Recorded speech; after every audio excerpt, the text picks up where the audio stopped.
আসসালামু আলাইকুম। Read and learn with technique চ্যানেলের পক্ষ থেকে আপনাদের স্বাগত। আজ আমরা আলোচনা করব যারা 18তম প্রিলি পরীক্ষায় অলরেডি পাস করেছেন তাদের প্রধান কাজ এখন কি কি হতে পারে, অর্থাৎ পাস করার পর আপনাদের প্রধান কাজ কি হতে পারে। যারা 18তম প্রিলিতে পাস করেছেন তাদের উদ্দেশ্যে কিছু কথা বলা হবে, যেগুলো অবশ্যই আপনাদের জন্য গুরুত্বপূর্ণ হবে বলে আমি আশা করি। অলরেডি আমি অনেকগুলো সামাজিক বিজ্ঞান যে 1960টা সাবজেক্ট হয়েছে তাদের জন্য আমি অলরেডি সাজেশন দিয়েছি এবং 2টি ইউনিটের প্রশ্ন ও সমাধান সৃজনশীল দেওয়া হয়েছে। আপনারা চাইলে দেখে আসতে পারেন এই চ্যানেল থেকেই, এবং অন্যান্য বিভিন্ন সাবজেক্ট সম্পর্কে কিছু তথ্য উপাত্ত দেওয়া হয়েছে। সো কথা না বাড়িয়ে চলুন আমরা শুরু করি। Let's get started. যারা 18তম নিবন্ধন প্রিলিমিনারি পাস করেছেন তাদের মধ্যে রিটেনে কতজন পাস করতে পারে?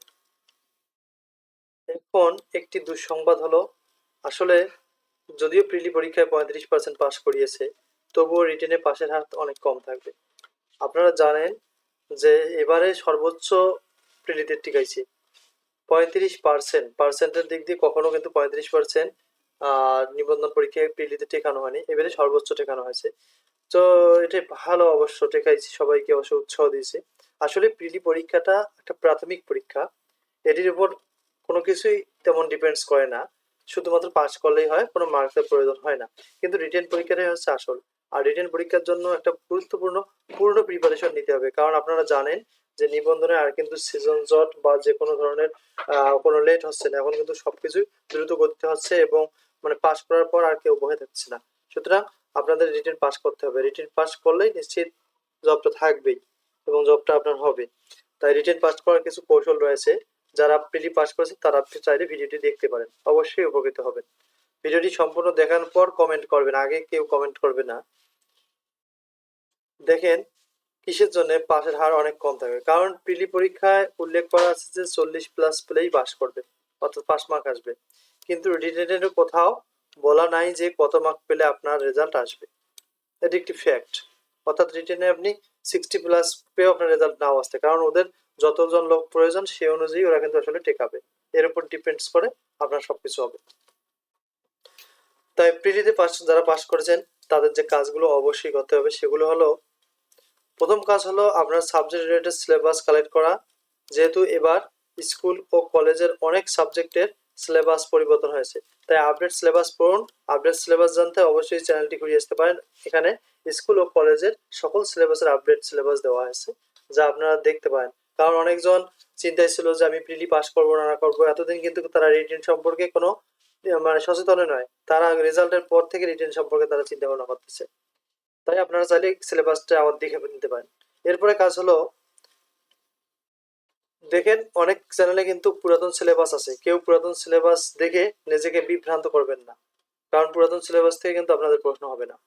তাই আপনি নিশ্চিত হওয়ার আগের জন্য প্রয়োজনীয় 2টি চ্যানেলের রিসেন্ট এই রিলেটেড ভিডিও দেখে কনফার্ম হয়ে নিন যে আসলে এইটি সিলেবাসে রাইট নতুন সিলেবাস, কারণ অনেকজনে পুরাতন সিলেবাস প্রকাশ করেও বলছে যে এটি নতুন সিলেবাস।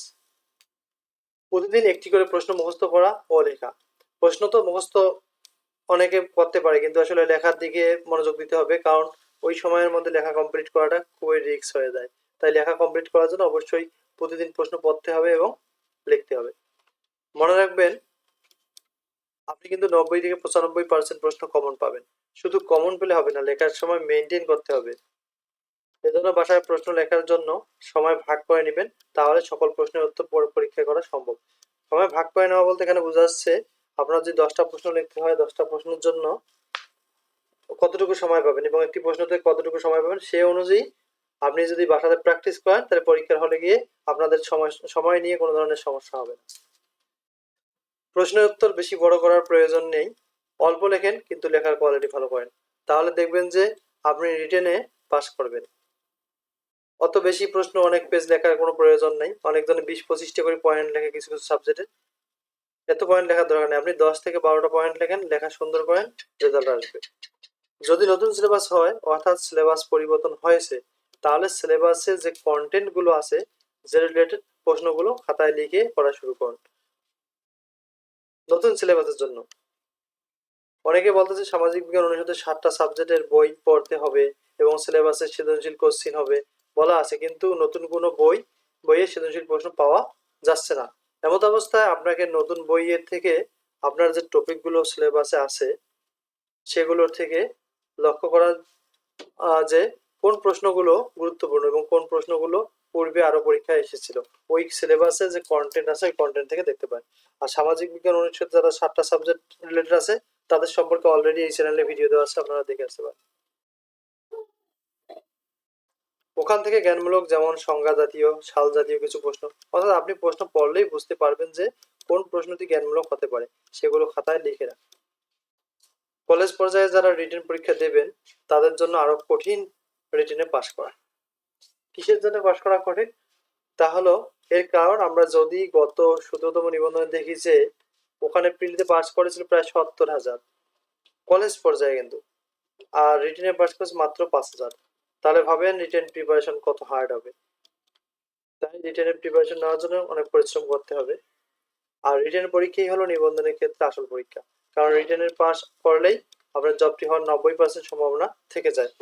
আমরা যদি 16তম ও 17তম দেখি যে সেখানে ভাইভায় 5 থেকে 6% প্রার্থী ফেল করেছে বা তার থেকেও কম লক্ষ্য করা গেছে। এর মধ্যে অনেকের কাগজ প্রবলেম ছিল, পরীক্ষকের সাথে খারাপ আচরণ করেছে লাইক দিস, তবে এমনিতে কেউ ফেল করেনি। তাহলে আপনারা বুঝতেছেন যে রিটেনটা হচ্ছে মেইন এক্সাম, এখানে পাস করলে ভাইভা নিয়ে আর তেমন কোনো টেনশন থাকে না।